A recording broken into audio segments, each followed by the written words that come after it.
Hi,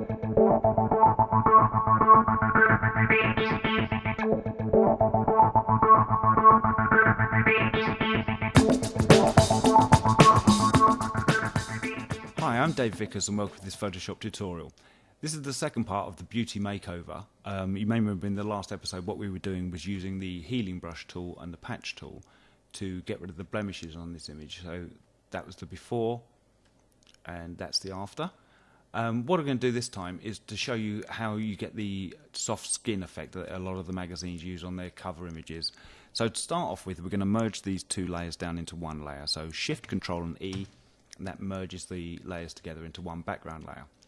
Now we're going to make 3 copies of that background layer. So if you hold Control and J again, and Control and J again, we now have our background layer and 1, 2, 3 copy layers above it. Go to the first layer, layer 1, double click where the writing is there, and that gives you an opportunity to change the name of that layer, and we're going to change it to Median, M-E-D-I-A-N. Click that.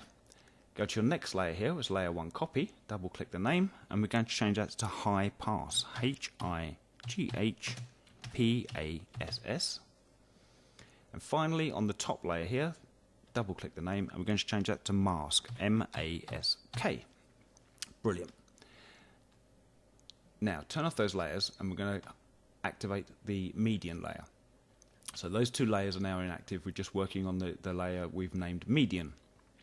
If you come up the top here to your filter menu, on the drop down, come to the noise selection, and in the drop down from that we have median. Ironically the same name we've named that, so let's hit that. And as you can see here, if we turn that to 0, to 1, it has absolutely no effect. If we turn the radius up, just give it a second to start working, you can see what it's doing. It's really blurring the image. It almost looks like an abstract painting. But what this allows us to do is just to get the tones from the skin. So this is what we're looking for from the median layer, is to use this layer for the skin tones rather than anything else. So what we want is a setting that will give us some tones but without the details. And you can see here in the little preview window, we're getting the tone of the skin there. If I hold that there, you can see that you've got some detail in there, some texture, but we're just getting the tone. So I think we'll leave that at about 7. We'll click OK and leave that there. Next, go up to the next layer, to the high pass, activate that and hit the little eye icon so we're on. And what we want to use for this is the high pass filter. So again, come up to the filter menu, and all the way down at the bottom you have Other, and in the drop down from that, the second one in is High Pass. So click that, and this will give us what's called the High Pass filter. It's given us a layer that is 50% grey, so it can be seen through, but you get this kind of weird grey looking thing. And as you turn it up, as you can see, what it's doing is showing us more and more of the texture of the skin. And we don't want this too high. I'm going to go slightly higher than I would normally, just so we can see what's going on here.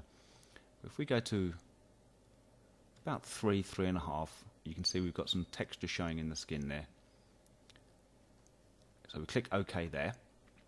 Now at the moment, obviously this doesn't look correct because it's the 50% grey layer and it's not showing the skin as it should properly look. So we come up to here above the layers palette, we have the blend mode. This is at the moment set on normal. So click that for the drop down, and we want to come down to overlay. Click overlay, and now what's happened is the high pass layer is overlaid over the median layer, so we're getting a mixture of the 2 there. Next we want to come up to the mask layer, so highlight that layer and turn the eye icon on, and now we're back to the original looking image above the high pass and the median layer. And as the name suggests, a mask, we want to add a layer mask onto here, so come to the bottom of the palette and we've got the layer mask icon here, which is the square with the circle in, so click that. And that's now given us a layer mask on that layer that we can start to work with. Make sure that your colour swatches are set to black on the foreground and white on the background there. And click B for your brush tool. So now we've got our brush tool up. There we go.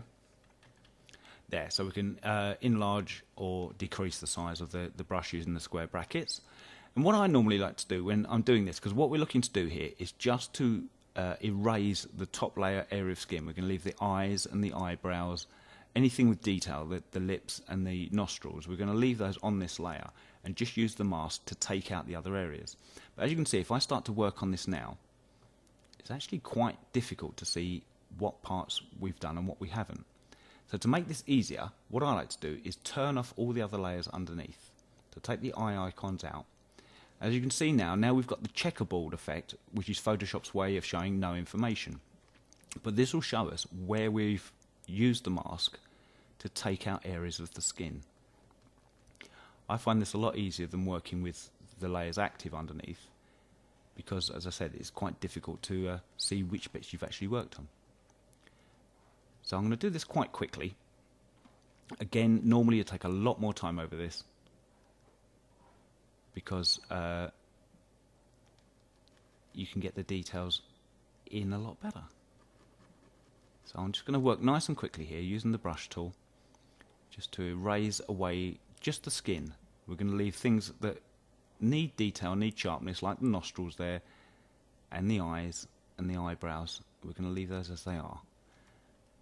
I'm just going to increase the brush size here while we're up there, and just quickly run round.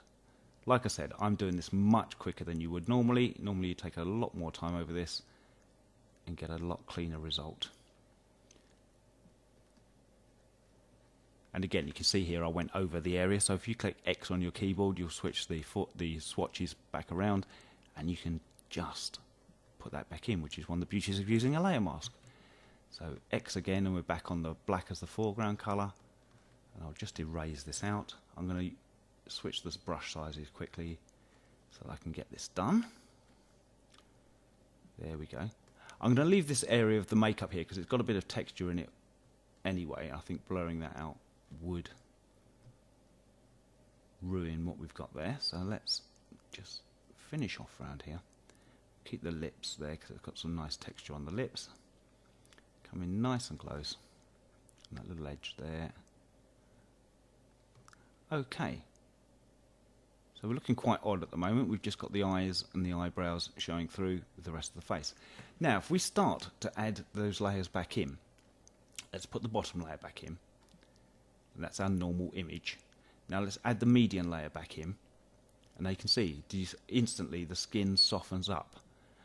The eyes remain sharp and the lips remain sharp and around the nostril, and we just add that, and that softens the skin up completely. But that's a little bit over the top, it's a little bit fake, it looks plasticky. So if we add the high pass layer back in now, that's now starting to give us a bit of detail. If I zoom in a little bit closer, turn off the high pass layer, and again, because we've got these on separate layers, we can start to play with the opacity. So if we turn the median layer down, you can see you get a lot more texture, and just start to bring it back up to an area where you're happy, where you're getting texture and tone. And I think that's looking quite good now. So let's just zoom so we can see just the face. So there we are. We're at 100%. So if we just show you where we started, that was before, and that's afterwards. Before and after. And it's softened the skin nicely, but it still looks realistic. It hasn't got that plastic look like it was a doll or over the top. So there you go. That's how I use the skin softening technique. And again, you can use more blurring on the median and adjust it as you please, and more sharpening on the high pass. But that's the basic method for softening the skin on an image. In the next episode, we'll look at using dodge and burn to add contrast and shadow into into the image as well. For now, I'm Dave Vickers. Thanks for watching. See you soon.